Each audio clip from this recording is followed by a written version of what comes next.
Halo semuanya, selamat datang di video saya kali ini. Kali ini saya akan membuat video pembelajaran mengenai Lembaga Perwakilan menurut Undang-Undang Dasar 1945. Mata kuliah Hukum Tata Negara atau Pendidikan Kewarganegaraan yang diampu oleh Ibu Bunga Permatasari SHMH.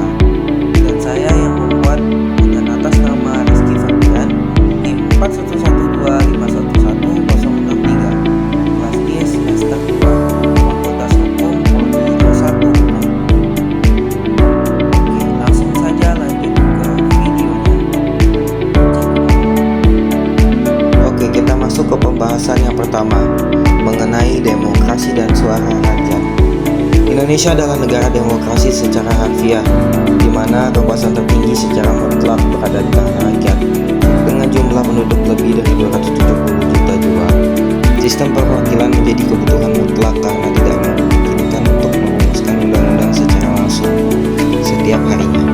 Oleh karena itu, wakil rakyat hadir sebagai perpanjang tangan aspirasi publik. Oke, selanjutnya akan kita bahas yaitu mengenai pengertian dan esensi kelembagaan.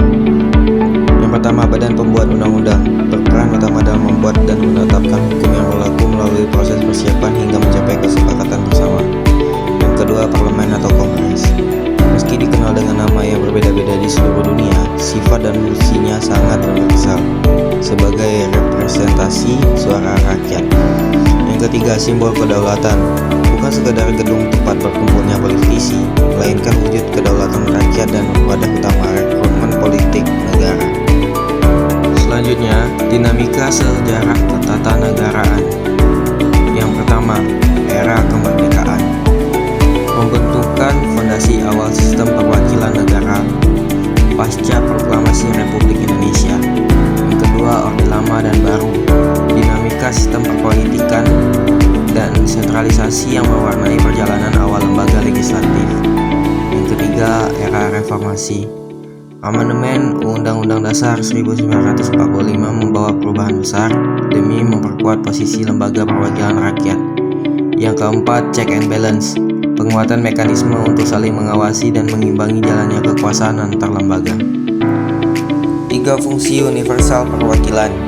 Yang pertama, ada fungsi legislasi. Hak dan kewenangan konstitusional penuh untuk merancang, membahas, serta mengesahkan undang-undang demi kesejahteraan publik. Yang kedua, fungsi anggaran atau budgeting. Kewenangan viral untuk menyusun, membahas, dan menetapkan anggaran APBN atau APBD sebelum mencairkan alokasi dana rakyat. Yang ketiga, fungsi pengawasan atau kontrol. Fungsi pengawasan terhadap berjalannya roda pemerintahan agar tetap konsisten dan tidak menyimpang dari konstitusi yang berlaku.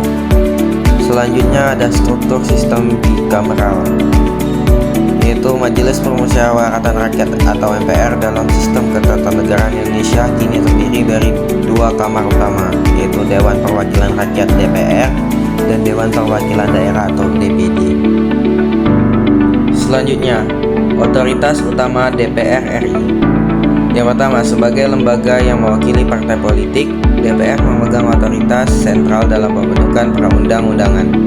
Fungsi legislasi, aktif membahas dan menyetujui rancangan undang-undang bersama Presiden untuk mengakomodasi kebutuhan rakyat.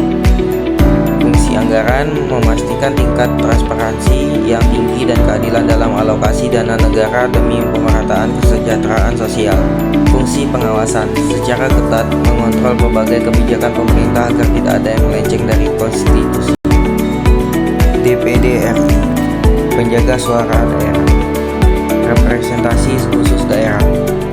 Lahir dari rahim era reformasi, DPD membawa warna baru dalam sistem ketatanegaraan. Berbeda dengan DPR yang berakar kuat pada kepentingan partai politik nasional, DPD hadir sebagai perwakilan murni yang memperjuangkan kepentingan spesifik dari setiap provinsi atau daerah. Kewenangan legislasi otonomi. Sebagai penjaga suara daerah, DPD diberikan hak konstitusional untuk ikut serta mengajukan dan membahas rancangan undang-undang yang memiliki kaitan erat dengan desentralisasi, pelaksanaan otonomi daerah, tata hubungan, serta penimbangan keuangan pusat daerah. DPRD, perwakilan tingkat daerah, fungsi selaras di tingkat lokal.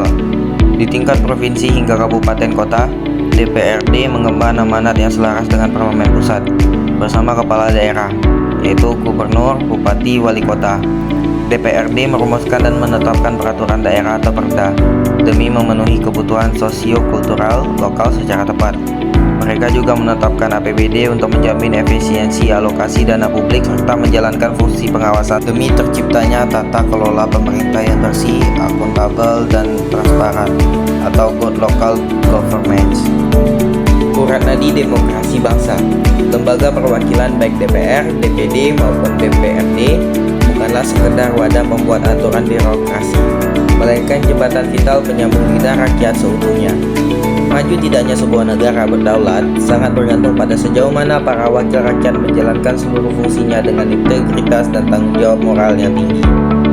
Sekian video pembelajaran kita kali ini. Terima kasih bagi yang telah menonton. Apabila terjadi banyak kekurangan dalam penyampaian, saya mohon maaf. Demikian materi pertemuan ke-7 mengenai lembaga perwakilan menurut Undang-Undang Dasar 1945.